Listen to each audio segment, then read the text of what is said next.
और इस बीच एक बड़ी खबर आ रही है, बड़ी जानकारी वो आपको बताने जा रहे हैं। एचएसएससी की ग्रुप 24 भर्ती से जुड़ा मामला, पंजाब हरियाणा हाईकोर्ट से अभ्यर्थियों को बड़ी राहत मिली है।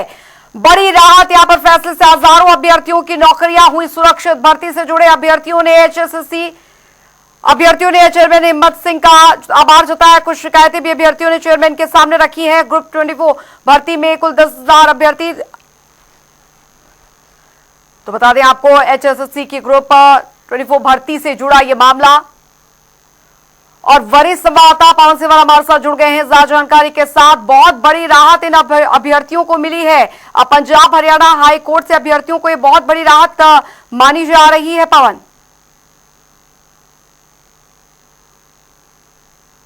बिल्कुल निश्चित तौर पर हरियाणा कर्मचारी चयन आयोग की मजबूत पैरवी के चलते हजारों जो अभ्यर्थी हैं जो हरियाणा की ग्रुप सी की भर्ती से जुड़े हुए हैं, उनको फायदा जो है वो इस हाईकोर्ट के फैसले से हुआ है। और इसी के चलते आज काफी जो अभ्यर्थी हैं वो हरियाणा कर्मचारी चयन आयोग का जो पंचकुला में मुख्यालय है वहां पर पहुंचे हैं। हरियाणा कर्मचारी चयन आयोग के चेयरमैन हिम्मत सिंह से मुलाकात की है, उनका आभार जताया है और ये कहा है कि उन्होंने जो मजबूत पैरवी की उसी के चलते उनकी जो नौकरी है वो सुरक्षित हुई है। लेकिन इसके साथ ही कुछ अभ्यर्थी ऐसे भी थे, कोर्ट का फैसला आने के बाद उनकी जो ज्वाइनिंग है उसका रास्ता साफ हो सके, इसके लिए उन्होंने अपनी जो मांग है वो भी चेयरमैन के सामने रखी। मेरे साथ हरियाणा कर्मचारी चयन आयोग के चेयरमैन हिम्मत सिंह मौजूद हैं। सर, सबसे पहले तो आपको बहुत बहुत शुभकामनाएं, चूंकि आपने एक मजबूत पैरवी की जिसके चलते हजारों युवाओं को जो नौकरी है वो सुरक्षित हुई है। किस तरीके से देखते हैं आप कोर्ट के इस फैसले को? और आपके सामने चुनौती भी थी, चूंकि सुप्रीम कोर्ट तक ये मामला चला गया था, लेकिन बाद में आपको पुनः याचिका डालनी पड़ी हाई कोर्ट में, तो किस तरीके से रहा ये पूरा मामला? ये 2022 में, इसमें सबसे पहले लिटिगेशन 2022 में स्टार्ट हुआ। तो 2022 में लिटिगेशन आया शॉर्ट लिस्टिंग के केस पे। एक केस पर्टिकुलर में कोर्ट ने बोला कि नहीं, आप ये नहीं कर सकते और आपको कुछ ग्रुप्स में कर पाएंगे, बाकी ग्रुप्स में नहीं कर पाएंगे। तो हम फर्स्ट स्टेज पे भी नहीं कोर्ट से वो सेटिस्फाई कर पाए और एलपीए में भी नहीं हम वो कर पाए, और फिर उसके बाद एसएलपी में भी हम लोग नहीं जीत पाए, जिससे बच्चों में बड़ा चिंता का विषय था कि हमारी जॉब वो नहीं है। लेकिन हम शुरू से ही हमें रिजल्ट्स जो डिक्लेयर किए थे उसमें कहीं पे भी सोशो इकोनॉमिक का हमने बेनिफिट नहीं दिया था, और वो फाइनली आरए में रिव्यू एप्लीकेशन में हम कामयाब रहे और हमने कोर्ट को सेटिस्फाई किया और दिखाया रिजल्ट्स। हमने 3 बार रिप्लाई फाइल किए और जिससे कोर्ट को भी लगा कि हाँ, इन बच्चों को कोई सोशो इकोनॉमिक का बेनिफिट नहीं है, ये विदाउट सोशो इकोनॉमिक का जो रिजल्ट है उस बच्चे में ये सिलेक्टेड है। और पॉजिटिव रिजल्ट आया तो खुशी का माहौल है बच्चे में भी, और हमारे लिए भी बहुत बड़ी बात है कि हमारा एक 10,000 से ज़्यादा का जो रिजल्ट है वो कोर्ट की उस पर मोहर लगी। जो अब हाईकोर्ट ने आपको, या यूं कहें कि अभ्यर्थियों को जो राहत दी है, उसके बाद कितने अभ्यर्थी हैं जिनको इसका लाभ मिलेगा? आपने बताया कि 10,253 के करीब है, लेकिन बाकी नौकरी सुरक्षित के मामले में तो और भी हजारों कर्मचारी हैं जो पहले से सिलेक्टेड है, उनको भी इस फैसले का फायदा मिलेगा सर? इस पर्टिकुलर उसमें पिटीशन में 10,233 लोग सिलेक्टेड हैं, उनका ये इशू था। 232 लोग ऐसे हैं जो अभी जिनका रिजल्ट डिक्लेयर होना है। कुछ पोस्टें हैं जिसका अभी तक रिजल्ट भी डिक्लेयर नहीं हुआ था, क्योंकि सोशो इकोनॉमिक जो है वो उस स्टेज पे ये रिजल्ट निकला जब एग्जिस्ट कर रहा था ना, तो कोर्ट ने उसको सेट असाइड किया था, तो उस टाइम पे पेंडिंग था। तो हमने उन बच्चों को सिलेक्शन किया था कि अगर सोशो इकोनॉमिक स्टैंड करता है तो भी ये बच्चे सिलेक्शन जोन में जाएंगे, और अगर स्टैंड नहीं करता तो भी ये बच्चे सिलेक्शन जोन में जाएंगे। तो बाकी जो बच्चे हैं जो 280 के आसपास का जो नंबर है, उनका सभी का रिजल्ट जल्दी डिक्लेयर होगा। और इस पर्टिकुलर उसमें ऐसा कोई बच्चा नहीं है जिससे सोशो इकोनॉमिक का कोई और इंपैक्ट आएगा, सिर्फ यही लोग हैं। आप किसी दूसरे केस की बात कर रहे हैं जिसमें सोशो इकोनॉमिक पहले भी एक लिटिगेशन रहा है इससे पहले का, तो कोर्ट में उसमें एजी ऑफिस का ओपिनियन आना पेंडिंग है, और उसमें भी रिव्यू एप्लीकेशन ऑलरेडी फाइल हो रखी है, कोर्ट में वो पेंडिंग है। तो जैसा ही कोर्ट का डिसीजन आएगा, और उसमें भी हमें उम्मीद है कि उसमें भी पॉजिटिव डिसीजन आएगा। सोशो इकोनॉमिक में यहाँ पॉजिटिव आया तो चांसेस है वहां भी पॉजिटिव आएगा। आप आज जब कर्मचारी चयन आयोग के कार्यालय पहुंचे तो आपने नीचे सैकड़ों अभ्यर्थियों से मुलाकात की, कुछ लोग आपका धन्यवाद कर रहे थे, लेकिन कुछ लोग ये भी कह रहे थे कि जी हमारी ये डॉक्यूमेंटेशन के चलते ये दिक्कतें, आपने मौके पर ही आपके स्टाफ को ये कहा है कि इनको देखा जाए, दुरुस्त किया जाए। तो किस तरीके की लिटिगेशन मिली है सर इस हाईकोर्ट के फैसले के बाद आपको?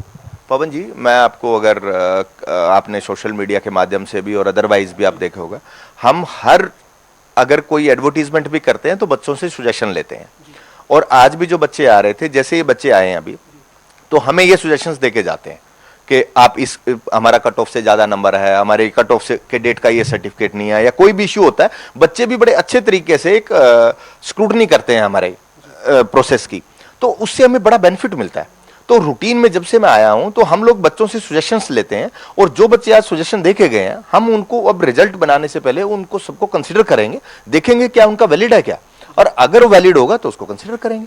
तो उससे हमें एक बेटर काम करने में हमें मदद मिलती है। तो रूटीन में बच्चे आते भी हैं सजेशन देने, और ऑनलाइन भी बहुत सारे बच्चे हमें सजेशंस देते हैं। तो ये उसी का एक आज पार्ट था। ये अभी जो है वो जो बच्चे मिले थे, इसके बीच में कुछ अभ्यर्थी ऐसे थे जो कह रहे हैं कि स्पोर्ट्स कोटे की जो है एडवर्टीजमेंट, वो जो सीईटी जो मौजूदा है उसके साथ जोड़ी जाए, पर उसके साथ ही उनको जोड़ लिया जाए। ये क्या मसला है? काफी क्या है वो? स्पोर्ट्स का जो एडवर्टीजमेंट है वो डिफरेंट है, और ये एडवर्टीजमेंट डिफरेंट है।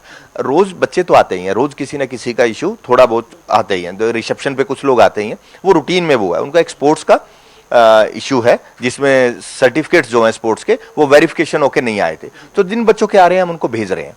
तो वो दोनों एडवर्टीजमेंट डिफरेंट है, तो उनको क्लब नहीं किया जा सकता जी। तो अभी जो वो एक और ग्रुप डी की जो पुरानी वेटिंग की बात हो रही है सर, उसमें क्या कहाँ कोई टेक्निकल दिक्कत है, या क्या जो पहले की ग्रुप डी की वेटिंग की जो बात बार बार हो रही है?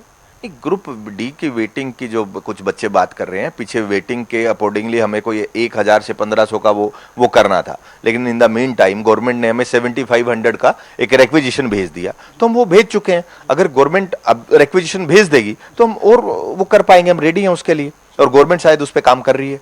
अंतिम सवाल है, आप सोशल मीडिया पे एक्टिव रहते हैं, आप अभ्यर्थियों की हर एक दो जो उनकी मांग है या उनकी शिकायत है उसको लेकर अपडेट रहते हैं, आप उनको बुलाते हैं, सुनते हैं। जनता टीवी के माध्यम से क्या अभ्यर्थियों से आपकी अपील है कि आने वाले समय में किस तरीके से कर्मचारी चयन आयोग के क्या स्टेप हैं, और अभ्यर्थी किस तरीके से अलर्ट रहे? मतलब हम बच्चे हमें सजेशंस देते रहे, हमसे कनेक्टेड रहें, और बच्चे अगर हमसे खुश हैं या हमारे काम को वो स्टैंप कर रहे हैं कि हम लोग ठीक काम कर रहे हैं, तो उससे अच्छा काम हमारे लिए नहीं हो सकता। बच्चों का विश्वास जीतना हमारी प्रायोरिटी है, और अब काफी हद तक हम कामयाब भी रहे हैं उसमें। तो हम ऐसे ही बच्चों के लिए रिक्रूटमेंट करते रहेंगे, लेकिन बच्चों का भी हमें साथ चाहिए। बच्चे कमीशन का साथ देंगे तो हम और अच्छे से काम कर पाएंगे। सवाल तो अंतिम था, लेकिन आपने कहा कि बच्चे आपसे सेटिस्फाई हैं, बच्चे आपके पास आ रहे हैं, लेकिन नहीं होंगे बच्चे सेटिस्फाई, लेकिन राजनीतिक तौर पे आरोप लगते हैं। हालांकि आपका मतलब नहीं है राजनीतिक आरोपों से, आप अपने कमीशन में काम करें, लेकिन आरोप लगते हैं कि हरियाणा में जो भर्तियां हैं उनमें इस तरीके की कमियां हैं, खामियां हैं, कोर्ट में पेंडिंग है, सारे भर्तियां जो है वो हाईकोर्ट में अटकी हुई है। ये इस तरीके के जो आरोप लगते हैं, क्या कहे, कुछ कहना चाहेंगे आप? मैं किसी भी राजनीतिक उसका जवाब नहीं दूंगा, लेकिन अगर किसी को भी ऐसा लगता है, किसी भी हरियाणा वासी को और किसी भी देशवासी को, किसी को भी ऐसा लगता है कि कोई कमीशन में ऐसी चीज है, वो हमें सजेशन दे, हम उसको ठीक करेंगे। जब हम बच्चों से सजेशन लेके कर सकते हैं, और लिटिगेशन तो हमेशा रहेगा ही, और 10,000 का ये स्टैंप कोर्ट की भी लगी है, तो हमारी तो भर्तियों पे स्टैंप लग रही है। तो कोई भी सजेशन कोई भी दे सकता है। राजनीतिक किसी क्वेश्चन पे मुझे कोई जवाब नहीं देना, किसी भी आंसर पे, लेकिन हमें कोई सजेशन कोई भी दे, हम उस पर गौर करेंगे। Thank you. हमारे साथ हरियाणा कर्मचारी चयन आयोग के चेयरमैन हिम्मत सिंह थे, जो कह रहे हैं कि ग्रुप 24 की जो भर्ती है उससे जुड़े हुए करीब 10,500 युवाओं को एक बड़ी राहत जो है वो पंजाब हरियाणा हाईकोर्ट से मिली है। उनका यही कहना है कि 2-3 बार जो है वो कोर्ट से जो वो कर्मचारी चयन आयोग ने जो पैरवी की उसमें उन्हें राहत नहीं मिली, लेकिन बाद में जो है वो हाईकोर्ट हजार अभ्यर्थियों का इस फैसले से फायदा हुआ है, और आज कई अभ्यर्थियों ने उनसे मुलाकात भी की है। बहुत बहुत शुक्रिया पवन सिवर इस तमाम जानकारी के लिए।